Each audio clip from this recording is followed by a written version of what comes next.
Halo semuanya, jadi hari ini aku mau share buku Loyalty and Disloyalty dari Bishop Dag Heward. Jadi sebenarnya buku ini aku udah pernah baca dan udah sering dibaca juga gitu ya. Tapi kenapa buku ini harus dan tetap harus kita baca dan butuh repetisi gitu ya. Karena menurut aku buku ini seperti cerminan hati setiap kita gitu. Nah, jadi kenapa pentingnya kesetiaan itu harus di-remind, kesetiaan itu harus tetap kita pelajari gitu. Karena seringkali kita gak sadar kadang-kadang kalau misalnya mungkin kita melenceng atau kita kadang-kadang nyerempet-nyerempet dikit dari disloyalty gitu ya. Jadi pentingnya kita mempelajari loyalty itu karena loyalty itu berbicara tuh kayak sebuah atmosfer, sebuah culture, sebuah apa ya, mungkin bisa disebut oksigen gitu ya. Jadi kalau misalnya kita terbiasa menghirup sesuatu yang bersih, terus tiba-tiba kita menghirup sesuatu yang mungkin bau atau misalnya gak sehat atau apapun, itu bisa menyebabkan kita tuh jadi sakit gitu. Nah, loyalty itu sebenarnya juga sama. Kenapa loyalty itu sebuah culture atau atmosfer atau oksigen yang harus kita hirup?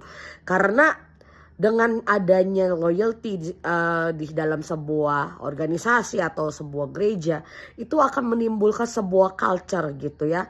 Misalnya cara kita bersikap, cara kita berattitude, yaitu sebenarnya berkesinambungan gitu.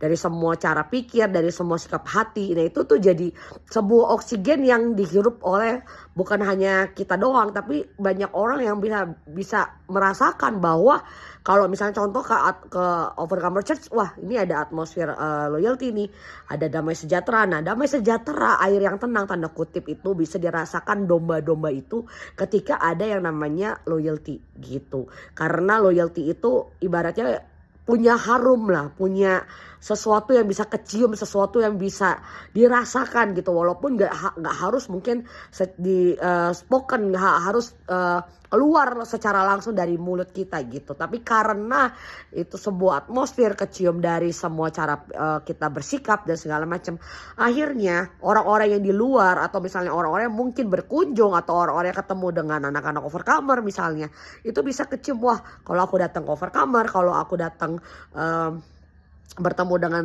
beberapa orang dari anak-anak Overcomer, ada sebuah culture loyalty, ada sebuah damai sejahtera, ada air yang tenang tanda kutip yang bisa dirasakan oleh domba-domba yang Tuhan kirimkan di tengah-tengah setiap kita. Makanya penting sekali bahwa setiap kita itu harus punya yang namanya loyalty.